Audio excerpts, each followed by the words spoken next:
Good evening all of you. कैसे हैं आप सभी? वेलकम करती हूँ माधुरी आपका एमडीलो क्लासेस में। देखो, आज जो मैं आपको बताने वाली हूँ वो मैं डिस्कस करने वाली हूँ डाउरी डेथ के बारे में, दहेज मृत्यु के बारे में। मैं इसके साथ इस क्लास में आपको बेरेक्ट की चीजें, extra essential elements, case laws, supreme court की जो मैं आपको बताने वाली हूँ, वेरी इंपॉर्टेंट और लीडिंग जजमेंट्स है डाउरी डेथ को लेके। इन केस लॉज से आपके प्रीलिम्स के भी क्वेश्चन है और पूरा ये टॉपिक हमारा मेंस का क्वेश्चन बनता है। देखो, डाउरी डेथ, दहेज मृत्यु, जब भी दहेज मृत्यु का कोई मामला न्यायालय के समक्ष आता है तो न्यायालय को बीएनएस की बात करूं तो सेक्शन 80 को ध्यान में रखना होता है। अगर आईपीसी की बात करूं तो आईपीसी का सेक्शन 304 बी, जो कि डाउरी डेथ की बात करते हैं, उसको देखना पड़ता है।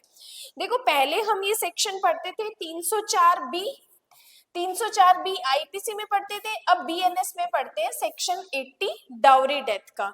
देखो, डाउरी डेथ में जो इंपॉर्टेंट चीजें बता रखी है कि कब डाउरी डेथ मानी जाएगी, कब दहेज मृत्यु मानी जाएगी, सिर्फ एक पॉइंट या दो पॉइंट को देख के डाउरी डेथ नहीं कंफर्म हो सकती। जितने भी सेक्शन 80 में एसेंशियल एलिमेंट्स बताए हैं उन सब को पूरा करना जरूरी होता है। अब डाउरी डेथ को समझने के लिए सिंपल मैं आपको ये चीज बताती हूँ। अगर इंटरव्यू का क्वेश्चन आता है कि डाउरी डेथ से आप क्या समझते हैं, तब आपको अपना आंसर स्ट्रेट फॉरवर्ड बताना है कि अगर शादी होने के 7 साल के भीतर किसी फीमेल की डेथ हो जाती है और डेथ शारीरिक क्षति या अग्नि द्वारा, दाह द्वारा होती है या असामान्य परिस्थितियों में होती है और हस्बैंड या हस्बैंड के रिलेटिव द्वारा मारपीट की जाती है, तब ऐसी मृत्यु दहेज मृत्यु मानी जाती है। सिंपल आपको ये चीज बतानी है। पनिशमेंट भी डिफाइन करेंगे, पनिशमेंट भी आगे देखेंगे, डाउरी डेथ में कितनी पनिशमेंट मिलती है।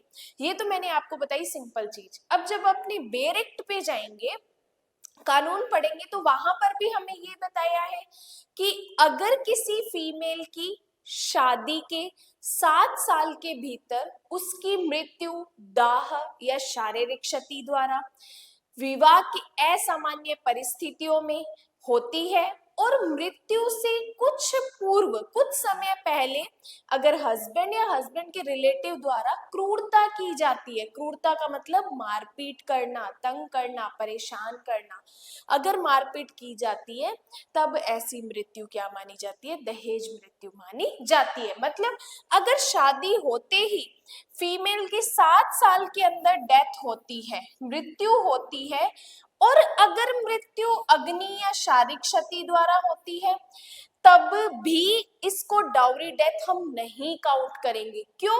क्योंकि एक चीज प्रूव करनी पड़ेगी कि डेथ से पहले उस हस्बैंड या हस्बैंड के रिलेटिव ने फीमेल से किसी तरीके की दहेज की मांग की थी। ये चीज प्रूव करनी जरूरी है।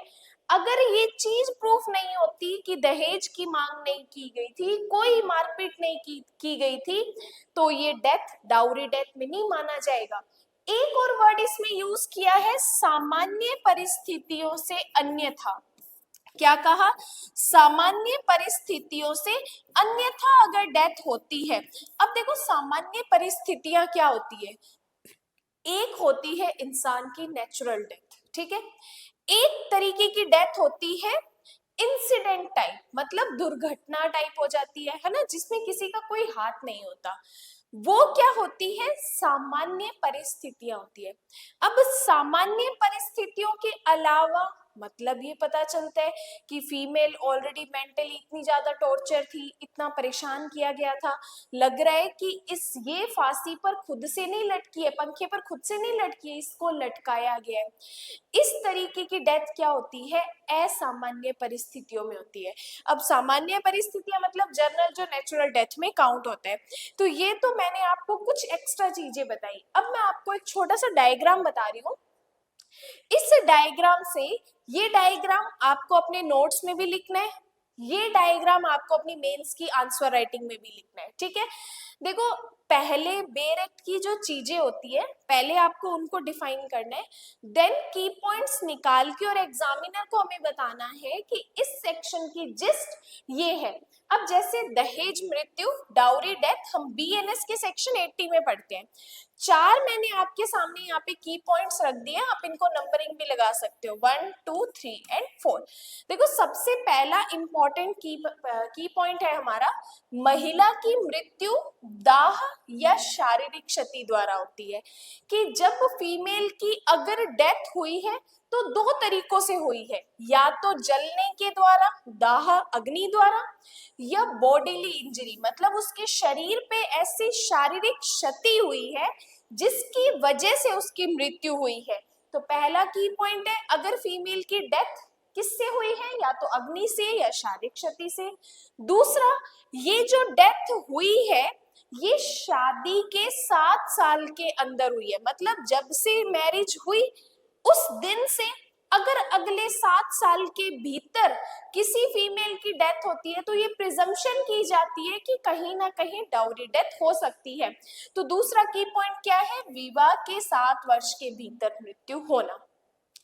तीसरा बात करते हैं असामान्य परिस्थितियों से, सामान्य परिस्थितियों से अन्यथा, मतलब नेचुरल डेथ के अलावा ये डेथ की गई है, नेचुरल डेथ के अलावा इस तरीके की क्या हुई है, मृत्यु हुई है, तो वह सामान्य परिस्थितियों से अन्यथा मृत्यु हुई है। और चौथा कहता है कि डेथ हो गई और ये चीज प्रूव करनी जरूरी है कि मृत्यु से कुछ टाइम पहले हस्बैंड या हस्बैंड के रिलेटिव द्वारा क्रूरता की गई थी। क्या कहा, हस्बैंड के रिलेटिव्स के द्वारा क्रूरता की गई थी, मारपीट की गई थी, तंग किया गया था। अब यहाँ पे एक वर्ड यूज किया है ना, क्रुएल्टी या क्रूरता, ये भी अपने आप में एक मेजर टॉपिक है, मेंस का भी क्वेश्चन बनता है।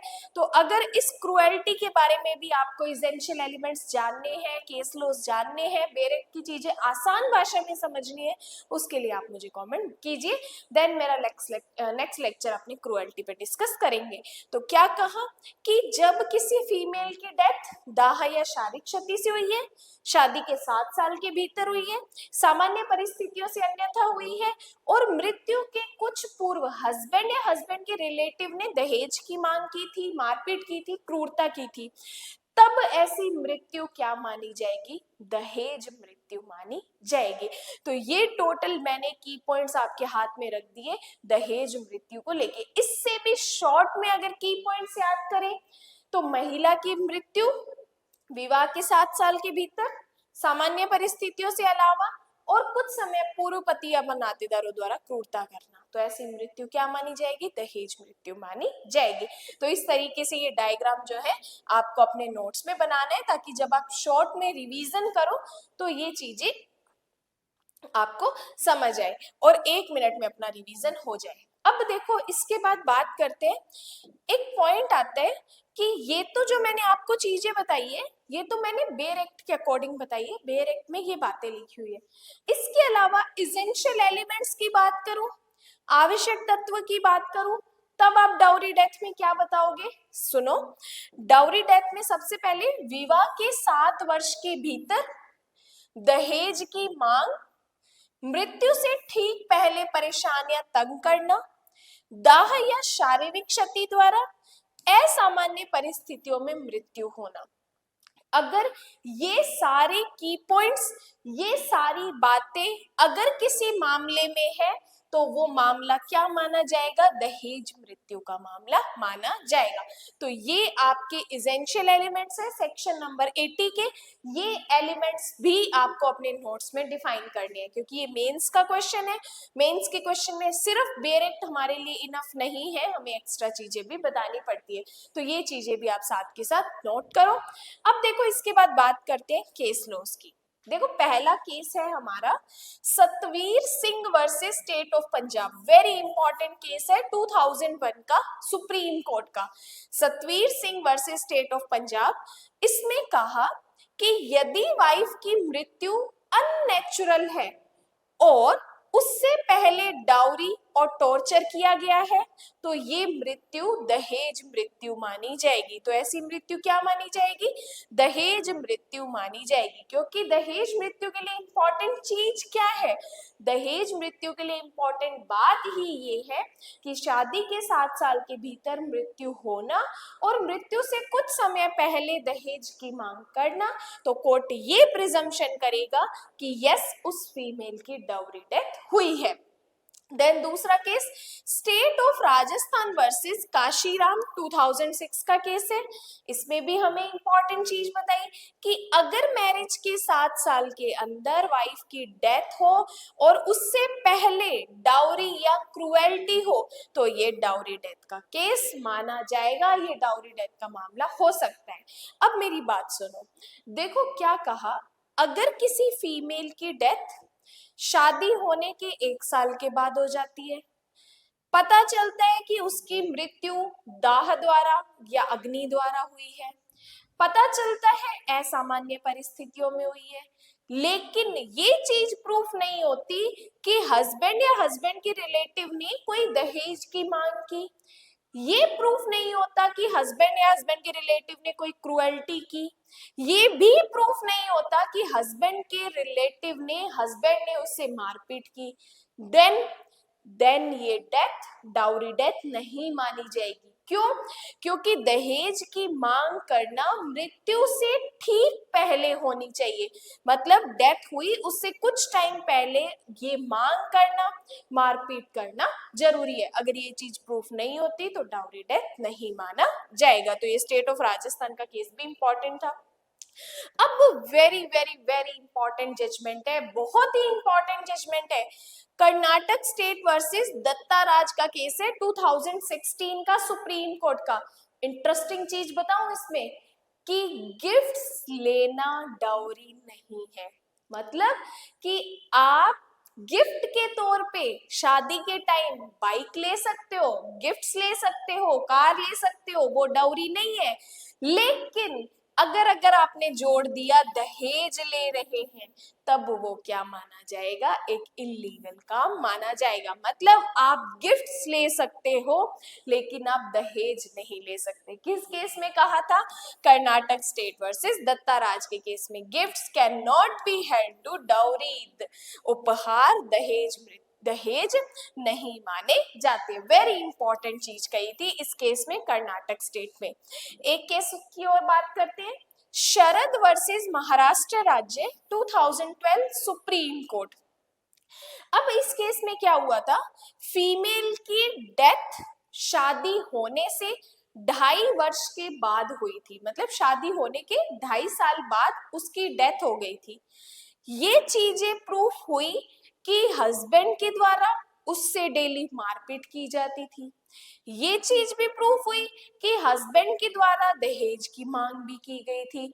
देन यहाँ पे जब उस फीमेल की डेथ हुई तो फीमेल की फैमिली के द्वारा ये चीजें प्रूफ की गई, एविडेंस दिए गए, फोन की रिकॉर्डिंग बताई गई कि यस, ये हमसे फोन पे भी दहेज की मांग करते थे और धमकियां देते थे कि अगर हमें ये पैसा, अगर हमें ये गाड़ी नहीं दी तो हम आपकी बेटी के साथ गलत सलूक करेंगे, गलत व्यवहार करेंगे। तो यहाँ पे कोर्ट ने कहा कि ये सरासर दहेज मृत्यु मानी जाएगी। क्या कहा? ये सरासर दहेज मृत्यु मानी जाएगी। तो ये कुछ केस लॉस थे।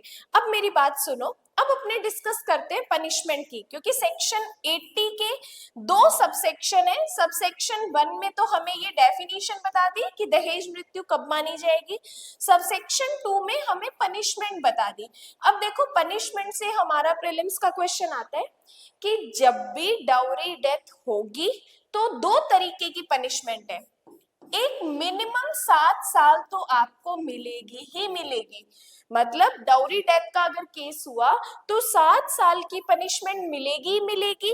अब इस 7 साल की पनिशमेंट को हम कितना एक्सटेंड कर सकते हैं? तो मैक्सिमम लाइफ इम्प्रिजनमेंट तक हम इसे एक्सटेंड कर सकते हैं। मतलब कि कोर्ट आपको 7 साल की पनिशमेंट तो देगा ही देगा, लेकिन कोर्ट की डिस्क्रिशनरी पावर है, ये 7 साल को लाइफ इम्प्रिजनमेंट तक भी एक्सटेंड कर सकता है। तो इसमें 7 साल की पनिशमेंट, 7 साल के अंदर डेथ होना, और सेक्शन हम पढ़ते हैं 80 में। थोड़ा सा कोरिलेशन है, तीनों चीजें आप याद कर सकते हो। 7 साल मिनिमम, 7 साल की पनिशमेंट है, 7 साल के अंदर ही डेथ हो जानी चाहिए, और सेक्शन 80 में हम डाउरी डेथ पढ़ते हैं, और मैक्सिमम कितनी है, लाइफ इम्प्रिजनमेंट तक इस पनिशमेंट को बढ़ाया जा सकता है। तो ये आज हमने डाउरी डेथ के बारे में डिस्कस किया है। इसके अलावा कुछ और भी सुप्रीम कोर्ट के केसेस हम इसमें पढ़ते हैं, क्योंकि अगर ये क्वेश्चन 10 से 15 नंबर का आता है, देन हमें इसमें लगभग 6 से 7 केस सुप्रीम कोर्ट के या अदर हाई कोर्ट के जिसमें अच्छी रूलिंग दी है वो भी हम इस पे डिफाइन कर सकते हैं। देन अगर आपको मेंस की प्रिपरेशन करनी है, आपको नहीं समझ आता कि हमें मेंस की आंसर राइटिंग किस तरीके से करनी है, तो आप एमडी लॉ क्लासेस के मेंस की आंसर राइटिंग के बैचेस भी ज्वाइन कर सकते हैं। अगर आपको साथ के साथ प्रीलिम्स की प्रिपरेशन करनी है, ऑब्जेक्टिव टाइप प्रिपरेशन करनी है, तो अपनी यूट्यूब पे 59 रुपीज की मेंबरशिप है। इस 59 रुपीज की मेंबरशिप में प्रेजेंट में अगर आप ज्वाइन करते हो तो आपको बीएनएस के 500 प्लस एमसीक्यूज मिल जाएंगे, बीएनएसएस के 180 प्लस एमसीक्यूज मिल जाएंगे, 2 से 3 आपको ऐसे मेंस के लेक्चर मिल जाएंगे जिसमें आपको हेल्प मिलेगी कि किस तरीके से हमें आंसर राइटिंग करनी है। तो ये 59 रुपीज की मेंबरशिप आप एमडी लॉ क्लासेस की यूट्यूब पे ज्वाइन कर सकते हो। आज की क्लास आपको कैसी लगी है उसके लिए मुझे कमेंट्स करके बताना। मैं पूरी कोशिश करती हूँ कि हर एक सेशन को, हर एक सेक्शन को आसान शब्दों में आपके सामने कैसे रिप्रेजेंट कर सकूं। तो आप एमडी लॉ क्लासेस को सपोर्ट करते हो तो अपने चैनल को ज्यादा से ज्यादा शेयर करो, ज्यादा से ज्यादा अपने फ्रेंड्स के साथ इस चीज को शेयर करो ताकि उनको भी कानून बिल्कुल आसान शब्दों में समझ आ सके। बाकी आज के लिए धन्यवाद।